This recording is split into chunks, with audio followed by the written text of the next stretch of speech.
நீங்க நல்லா இருந்தா எல்லாமே நல்லா இருக்கும். நீங்க இவரை டிஸ்சார்ஜ் பண்ணிக்கலாம். சரிங்களா? சரிங்க டாக்டர். நான் ரொம்ப வரேன். தேங்க்ஸ். அப்பா இல்ல இல்ல அப்பா மாமா, உங்களுக்கு ஒண்ணும் இல்ல மாமா. நீங்க நல்லா ஆயிட்டீங்க. தைரியமா நம்பிக்கையா இருங்க. அவரு எப்படி இனி தைரியமா நம்பிக்கையா இருப்பாரு சத்யா கண்ணு?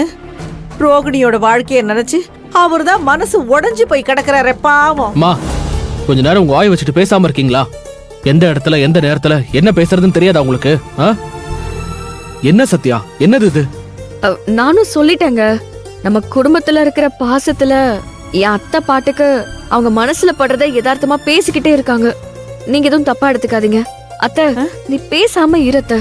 சரி சத்யா கண்ணு, எனக்கு எதுக்கு பொல்லாப்பு? நான் பேசாம வாயை மூடிக்கிறேன்.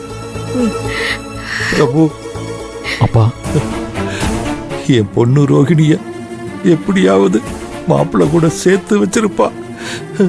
அவங்கள சந்தோஷமா வாழ வச்சிருப்பா. சரிப்பா சரி. என் பொண்ணு சந்தோஷமா வாழலைனா என் உடம்புல உசுறு இருக்காதுப்பா. அப்பா மாமா, என்ன பேசுறீங்க நீங்க? ஏன்பா அப்படி எல்லாம் பேசுறீங்க? நீங்க ஆசைப்படுற மாதிரி, நான் ஆசைப்படுற மாதிரி, நம்ம எல்லாரும் ஆசைப்படுற மாதிரி ரோகிணி மாப்பிள்ளையோட சந்தோஷமா வாழ்வா. நீங்க ரோகிணி நினைச்சு கவலைப்படாதீங்கப்பா. என்னால கவலைப்படாம இருக்க முடியலப்பா. ஒரு செடி பூக்குறதுக்கு முன்னாடியே அது கருகி போறது ரொம்ப ரொம்ப கொடுமை. அந்த கொடுமை என் பொண்ணுக்கு நடந்துடக்கூடாது. மாமா, நடக்காது மாமா. பெத்தவங்க பண்ற பாவம் தான் பிள்ளைங்க தலையில விழும். ஆனா நீங்க எந்த பாவமும் பண்ணல. அதனால ரோஹிணியோட வாழ்க்கை கண்டிப்பா சந்தோஷமா இருக்கும் மாமா. மாப்பிள்ளையும் ரோஹிணியை ஏத்துக்கிட்டு அவளை சந்தோஷமா வாழ வைப்பாரு மாமா. அப்பா, ரோஹிணியோட கல்யாணம் அந்த தெய்வம் முடிவு பண்ண விஷயம். அந்த தெய்வ ஆசீர்வாதத்தோட நடந்த கல்யாணம் ரோஹிணிக்கு எப்படிப்பா சாபமா மாறும்? அப்பா, நீங்க எதையும் நினைச்சு கவலைப்பட்டுக்கிட்டு உங்க உடம்ப கெடுத்துக்காதீங்கப்பா. ஒரு அப்பனுடைய வாழ்க்கையில பெரிய சந்தோஷம் எது தெரியுமா? தான் பொண்ணுக்கு ஊரறிய உறவறிய பெத்தவங்க பெரியவங்க ஆசீர்வாதத்தோட கல்யாணத்தை பண்ணி வச்சு அந்த பொண்ணு புருஷன் கூட சந்தோஷமா வாழ்றத பாக்குறது தான்.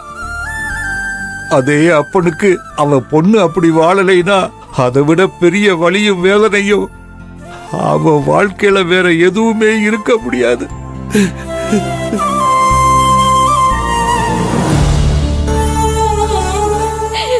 என் பொண்ணு ரோகிணியும் அவ புருஷன் கூட சந்தோஷமா வாழணும்னு நான் ஆசைப்பட்டேன். ஆனா அதுக்கு நான் கொடுத்து வைக்கலன்னு நினைக்கிறப்போ என் மனசு சுக்குநூறா 1000 துண்டா உடைஞ்சு நொறுங்கி போகுது. அதெல்லாம் சரியாகணும்னா என் பொண்ணோட வாழ்க்கையை சரியாகணும். அப்பா, சரியாகும்பா, சரியாகும். இந்தாங்க பேஷண்டோட மெடிக்கல் ஃபைல், நீங்க கிளம்பலாம். தேங்க்ஸ்ங்க. Thanks ma'am. அப்பா, வீட்டுக்கு போலாம்ப்பா. திரும்பவும் உங்க மனசு கஷ்டப்படுற மாதிரி எதுவும் நடக்காது, சரியா? ரோஹிணி நல்லா வாழ்றத பாக்குற குடுப்பனை உங்களுக்கு கண்டிப்பா இருக்குப்பா. வாங்க வாங்கப்பா. தேவதி, வாங்கப்பா, ஹெல்ப் பண்ணுங்க. அப்பா வாங்கப்பா. பாத்து வாங்க மாமா. மெதுவா மெதுவா இருங்க. பாத்து பாத்துப்பா. வாங்கப்பா, பாத்து மெதுவா வாங்க. மெதுவா கூட்டு போங்க. பாத்து கூட்டிட்டு போங்க. பாத்து. அண்ணே, பொறுமையா போனே. ஏங்க, என்னாச்சுங்க? அப்படியே இங்கே நிக்கிறீங்க? வாங்க போலாம். ஆதிரே, நீ அப்பாவை பார்த்து பத்திரமா கூட்டிட்டு போ. நான் கொஞ்சம் வெளியில போயிட்டு வந்துடுறேன். வெளியிலயா? எங்க போறீங்க? மனசு என்னமோ மாதிரி இருக்கு. நான் அப்படியே கொஞ்சம் வெளியில போயிட்டு வந்துடுறேன். சரிங்க, வேற எங்கேயும் போயிடக்கூடாது. இல்ல ஆதிரே. சரிங்க.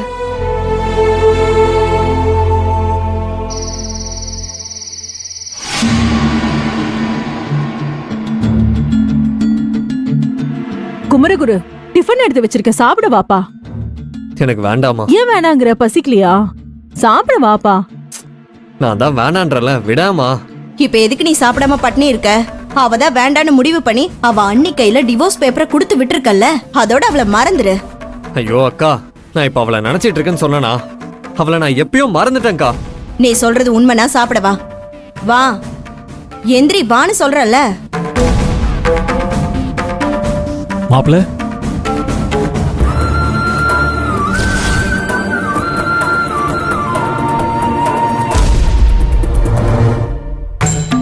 என்ன அப்படி கூப்பிடாதீங்கன்னு உங்ககிட்ட எத்தனை தடவை சொல்றது?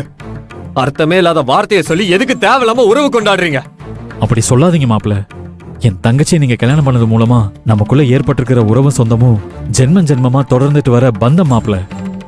அதனால இந்த வார்த்தையும் சரி நம்ம உறவும் சரி அர்த்தம் இல்லாம போயிடல மாப்பிள்ள.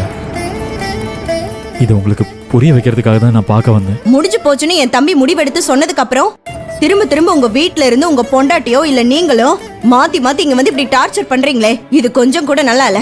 நான் டார்ச்சர் பண்ணவோ பிரச்சனை பண்ணவோ வரலங்க. என் தங்கச்சியை பத்தி மாப்பிள்ளை கிட்ட எடுத்து சொல்லி புரிய வைக்கிறதுக்காக தான் வந்தேன். இந்த உலகத்திலேயே உங்க தங்கச்சிய பத்தி நல்லா தெளிவா சரியா புரிஞ்சு வச்சிருக்கிறவன் நான் ஒருத்தன்தான். மாப்பிள்ள இல்ல மாப்பிள்ள இல்ல, நீங்க நினைக்கிற மாதிரி என் தங்கச்சி தப்பானவ இல்ல. ரோஹிணி ரொம்ப நல்லவ மாப்பிள்ள.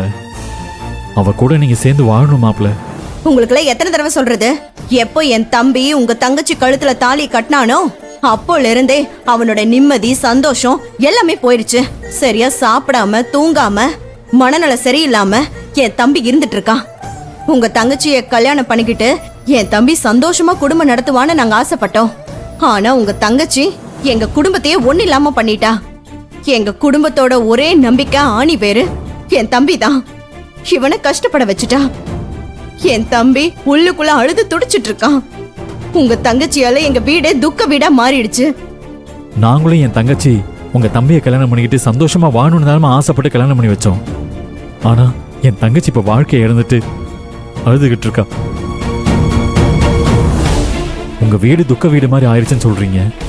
ஆனா என் வீடு இப்ப உண்மையிலேயே துக்க வீடா தான் மாப்பிள்ள இருக்கு. சும்மா சொல்லாதீங்க. உங்க தங்கச்சி மனசுல நான் எப்பவுமே இருந்ததே இல்ல. இப்ப அவ வாழ்க்கையிலே நான் இல்லனா அவளுக்கும் அவ குடும்பத்துக்கும் பெருசா என்ன இழப்பு வந்துட போகுது? ஐயோ மாப்பிள்ள, நான் என் அப்பாவே இழந்துருவேன் போல இருக்கு. நீங்க ஆதரகிட்ட டிவோர்ஸ் நோட்டீஸ் கொடுத்து விட்டதா நான் போன்ல பேசும்போது சொன்னீங்கல்ல. அதை பத்தி நான் ஆதரகிட்ட கேட்டுட்டு இருக்கிறப்போ எங்க அப்பா எல்லா விஷயத்தையும் கேட்டுட்டாரு மாப்பிள்ள.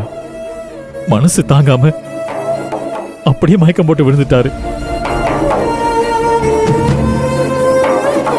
அவர் இப்பதான் ஹாஸ்பிட்டல் கொண்டு போய் சேர்த்தோம். டாக்டர் அப்பாவை செக் பண்ணி பார்த்துட்டு அவர் எதை நினைச்சு ஏங்குறாரோ அதை நிறைவேற்றி வச்சாதான் என் அப்பா உயிர் பொழைப்பாருன்னு சொல்லிட்டாரு.